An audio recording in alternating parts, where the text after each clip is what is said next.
Hey, welcome back to the channel. Today we're going to be covering the OSI model, something that's very, very big in networking, learning how the data is transmitted through the network, how we are visibly seeing it, how it's physical, each layer and how everything plays a part in everything to do with networking.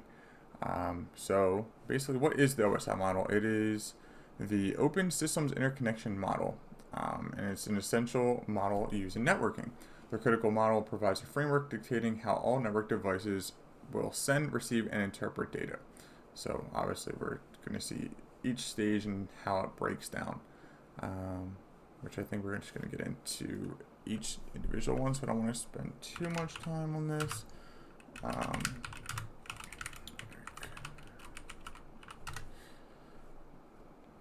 Okay, how many layers? There's 7 layers.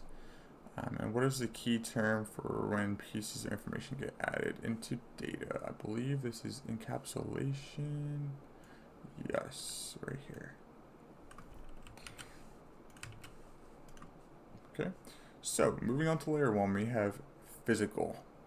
So this is one of the easiest layers to grasp. We simply put the layer references the physical components, so your physical hardware that you are using, whether it's cables to connect everything. Yeah, so Ethernet cables connecting devices such as the pictures below. So what is this called? This is the physical. If I could spell. What is the number system that is both zeros? So this is going to be binary. Binary numbering system.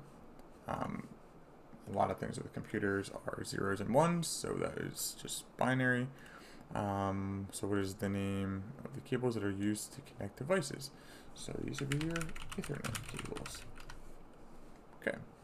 If I could Ethernet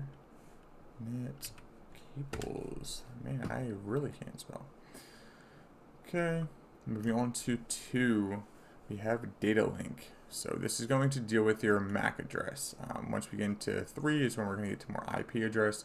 But for layer 2, your data link layer, this is going to deal with your MAC address. So just to read from this, data link focuses on the physical addressing of transmission. It receives a packet from the network layer, including the IP address for the remote computer, and adds the physical MAC address, immediate access control, addressing the receiving endpoint.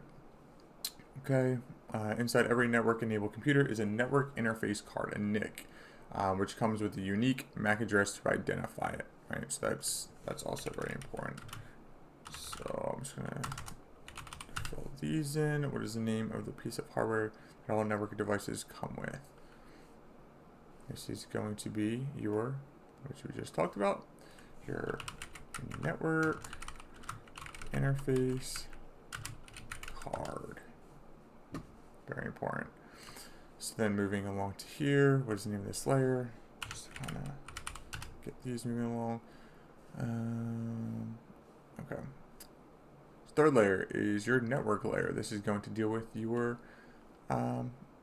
IP address. So where the magic of routing and reassembly of data takes place. These pictures are going to load and it's going to throw me off. Anyway, from these small chunks to larger chunks, firstly routing simply determines the most optimal path in which these chunks of data should be sent.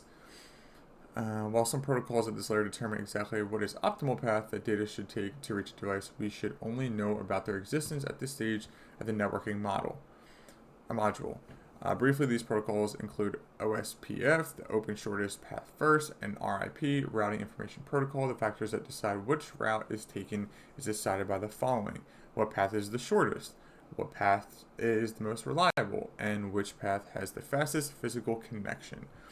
So this layer, everything is dealt with via IP addresses such as 192.168.1.100, devices such as, okay. So will packets take the most optimal route? So we learned that they should. So we're going to say yes. So what does it stand for? This also stands for, which we just said, the shortest path first. RIP stands for routing information protocol. Okay, and then what type of addresses are dealt with at this layer? So, like I said, your IP addresses. Awesome. So moving on to 4. This is when you start dealing with TCP and UDP. So TCP is going to make sure that every single packet that is sent is also getting received back, that you are making a connection with everything that's going through is making a connection on its way back. So this could be for, like, let me see if they have examples.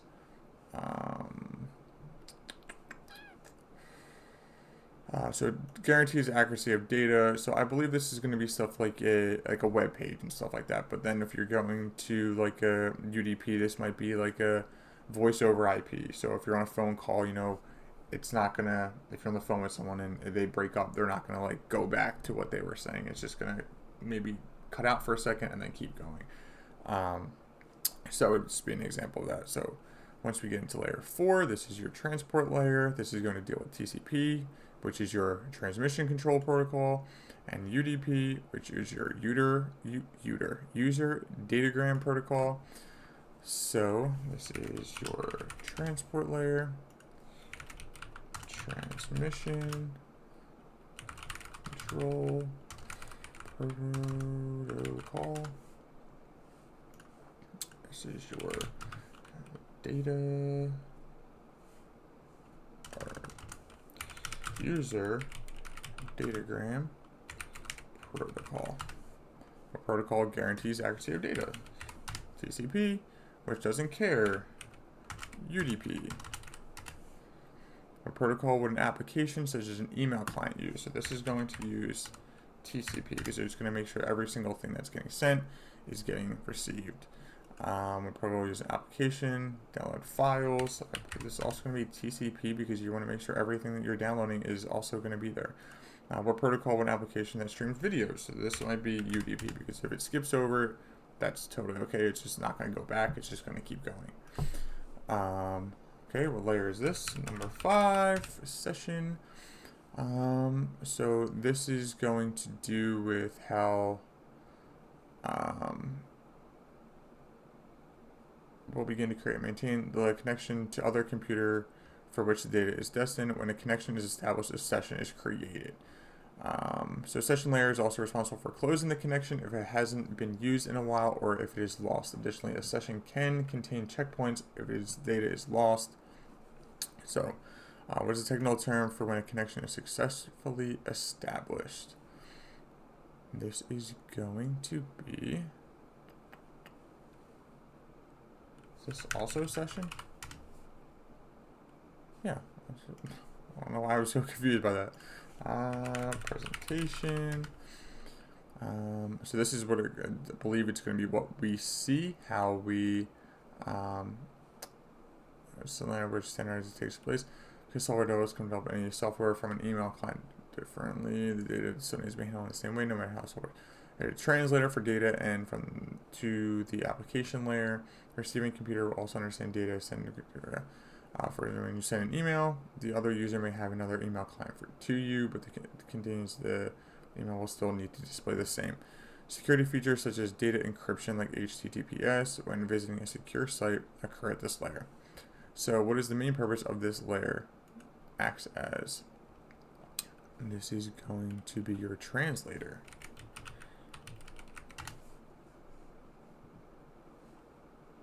Perfect. An application. This is, I believe, what we interact with. Yeah. So application. Okay, it's gonna pop up, and then terms given to the name of the software that the user interacts with. So this is going to be your domain name system. Or no, this is going to be your GUI. I don't know why I thought I just saw acronym. But yeah, it's your graphical user interface. If I was user interface. Okay. We're going to the game. Can you escape the game? Let's see.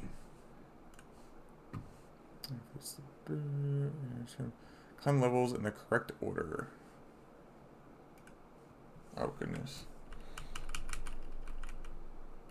physical. What? How? Oh gosh. I have to hold 3 network, 4 is transport, 5 is session, then you have presentation, and then application. Alright, that was probably super slow, but I also have a small keyboard that's not easy to do. Alright, so there we go. That's going to be everything from the OSI model. And then we're going to now move on to the packets and frames. So I actually don't think I did this one, so this is also going to be new for me. I think I stopped the OSI model. So hopefully you'll tune in for the next one where we cover packets and frames and continue our journey. So thanks for tuning in. Please subscribe, like the video. It definitely helps the channel out, helps me out, so I appreciate it. Hope to catch you in the next one. See ya.